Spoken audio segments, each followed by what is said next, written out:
democratic allies, no?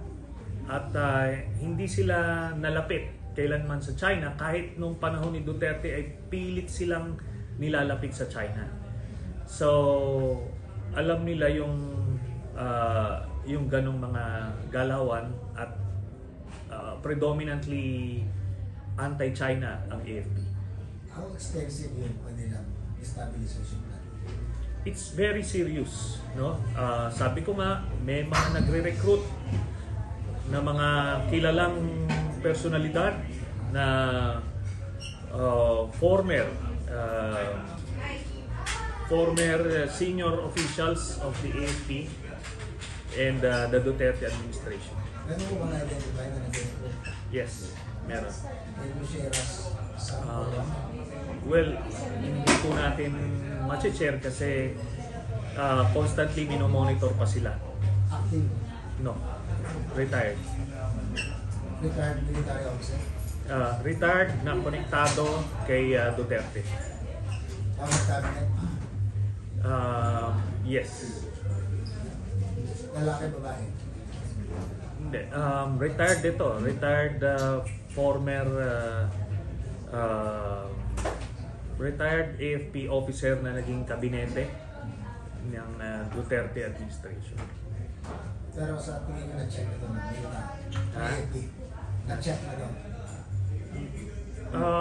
Yun ang nakakalap namin from our sources na minomonitor itong mga ito. May economic sabotage din po ba sila ginagawa? I believe,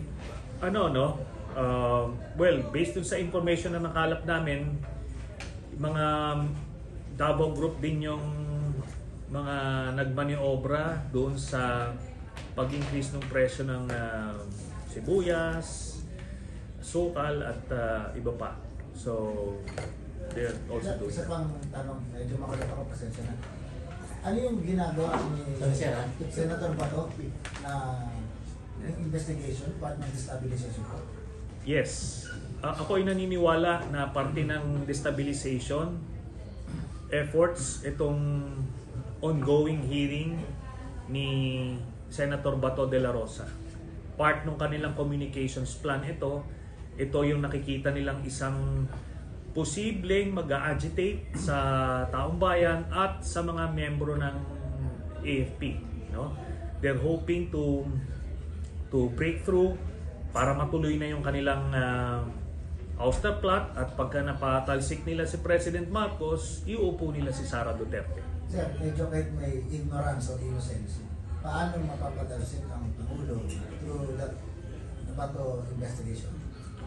Ito, part lang ito ng communications plan, no? Ito para painitin at paingayin ang gusto at ididikit dyan yung yung economic situation natin. So maghahanap sila ng paraan para nga mahila nila, makumbinsi nila ng taong bayan na umaklas, no? At more importantly, para makakuha sila ng suporta sa AFP. Sir, isa pa, sa kulit ko. Nabanggit yung June, July, lalabas yung, at least yung first batch ng arrest warrant. Yeah. So, meaning yung destabilization yung magpipi as June arrive.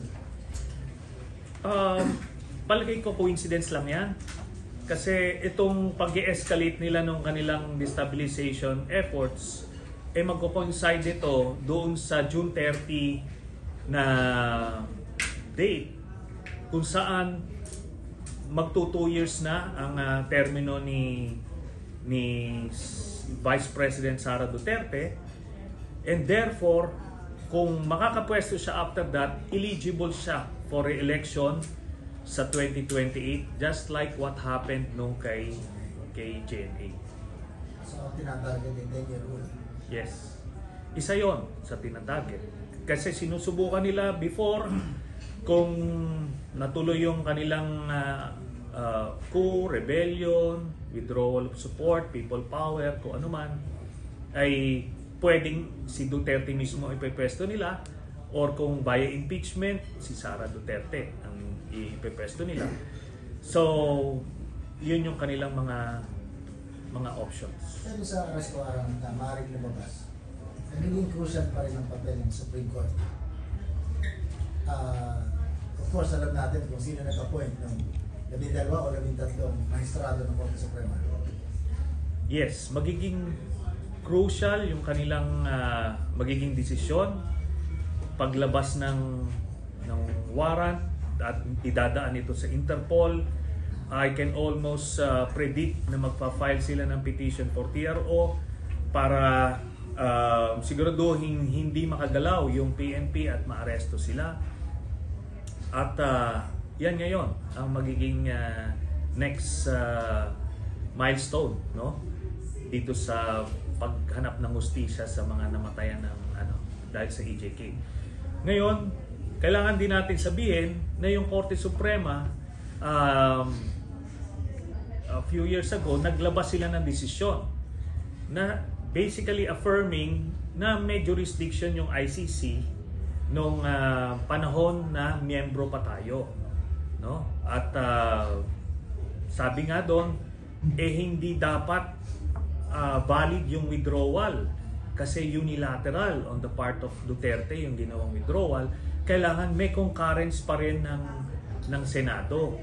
Pero ginawang moot and academic yon kasi naging effective yung withdrawal noong March of 2019.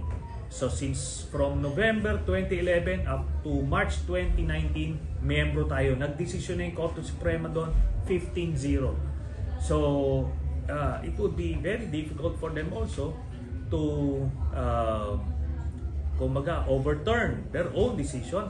Plus the fact na kung idadaan sa Interpol yung warrant of arrest, again, kahit na hindi tayo miyembro ng ICC, pero miyembro tayo ng Interpol. May international agreement tayo. Ang ICC naman may cooperation agreement with Interpol, kaya pwede sila magpasa ng red notice dyan. At gaya nga itong kaninang sinabi ko nung simula, base sa ating impormasyon na nakalap, na latest, doon sa 50 plus former and active PNP officials na sinulatan ng ICC, meron doon mga nag-cooperate at yung mga hindi nag-cooperate ay malamang sa malamang mai-issuehan ng blue notice or yung tinatawag nilang blue diffusion, na kung saan pag lumabas sila ng bansa, kung saan man sila pupunta ay mahaharang sila sa immigration pa lang. Yun na yung next step sa kanila doon sa mga hindi nag-cooperate. Tapos eto nga, aside doon sa 50 plus na yon, merong 8 persons of interest. Kasama na dyan yung main suspects na sila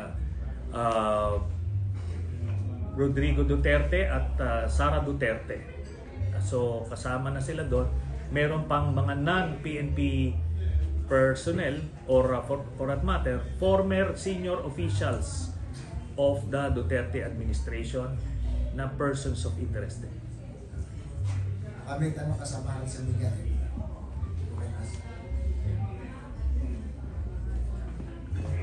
Sir, kapag sinabing cooperate, ano exactly yung ibinigay nila ng info o cooperation na binigay nila doon sa ICC operation?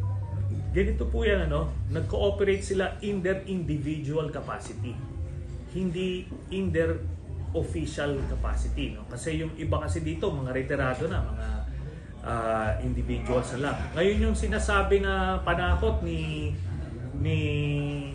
Soljen Guevara, na by the way, DOJ ito ni Duterte, self-serving para do sa amo niya, no? Tinatakot nila na kukulong daw sila pagka nag-cooperate. There's no such crime, no? Na pagdedepensahan mo yung sarili mo sa isang international tribunal, kailangan pag hiningan ka ng, kumbaga, ika nga dito sa atin, counter affidavit, pagka hindi ka nagsumite ng counter affidavit na yon, ikaw ang mapapahamak in your individual capacity. Kaya yun ang ginawa nito mga nag-cooperate, no? At malaking bagay yan dun sa pagbuo ng kaso. May pinabanggit ko sir na sa ongoing attempts to establish the government, may active PNP officials din na parang gumugo sila or affirmative sila doon. Pwede ko ba sir i-expound? Meron pong mga na-identify na active PNP officials, active and retired actually, PNP officials na sumasama dito sa destabilization efforts. Pero base sa impormasyon natin, na-identify na sila at mahirapan na silang gumalaw. Ay ranking ito sir? Yes. Ito yung mga Davao Boys. Davao Group. Yes. May general po doon na police. Basta't high ranking officials na. Sir, based on history, puro Davao galing yung mga nakalipas na PNP chief. So is it safe to say na including former PNP chief kasama dito sa Distabla? Yes, retired. Yung retired na mga PNP chief, merong nasama. Hindi kasama ng retired PNP chief. Ilan po? Sa Ilan? PNP chief. Ako dapat di ko na nga nasabi yun, pero Kasi puro Davao lang naman sila eh. Hindi, meron namang hindi si General Eliasa for example, di naman kasama. Di ba? Oo. So basta may mga na-implicate dito sa ouster plot na ito na retired and active high-ranking PNP officials. Kumusta yung effort nila so far dun sa destabilization plus? So far, since hindi sila nakakabutas pa sa AFP, malabo pang mag-succeed, no? Pero may active recruitment, no? Yung gaya nga nung na-mention ko kanina, na-identify na rin yung mga nagre-recruit na former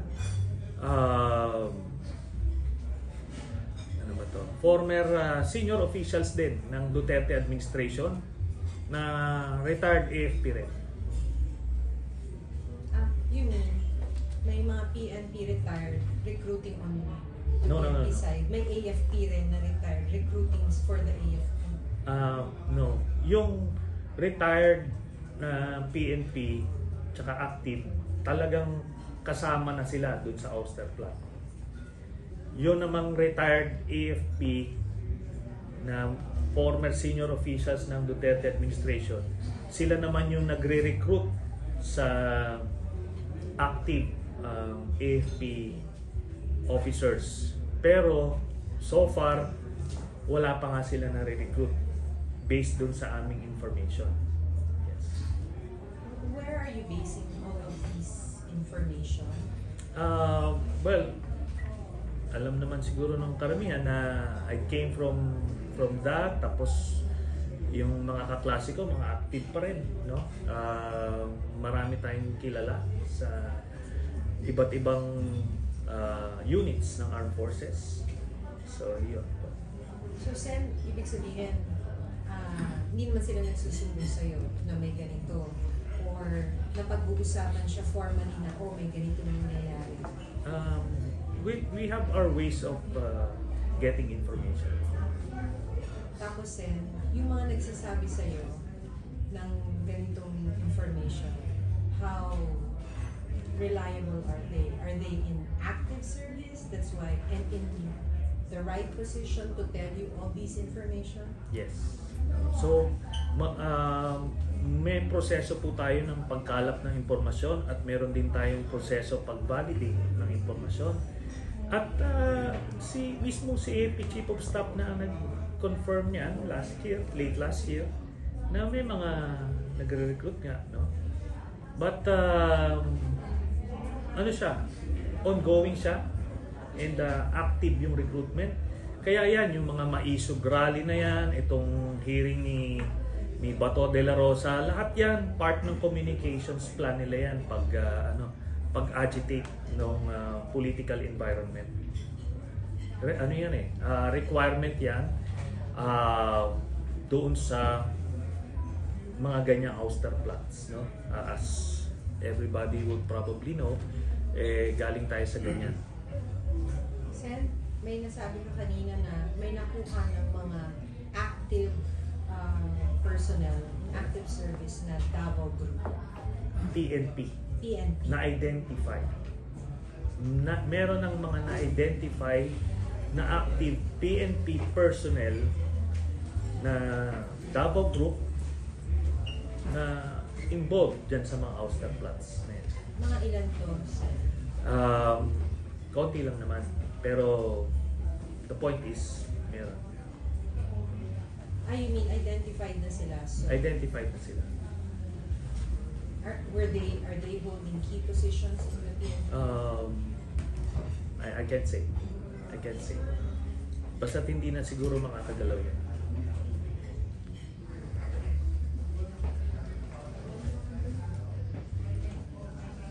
Sen, more than 5? Ano yan? Hindi. More than 5? No. Junior officers, senior officers? No, as I mentioned kanina, ano siya, senior PNP officials. Kaunti lang ito. Mabibilang mo to sa isang kamay. Yung mga na-identify. May hindi pa kaya identified?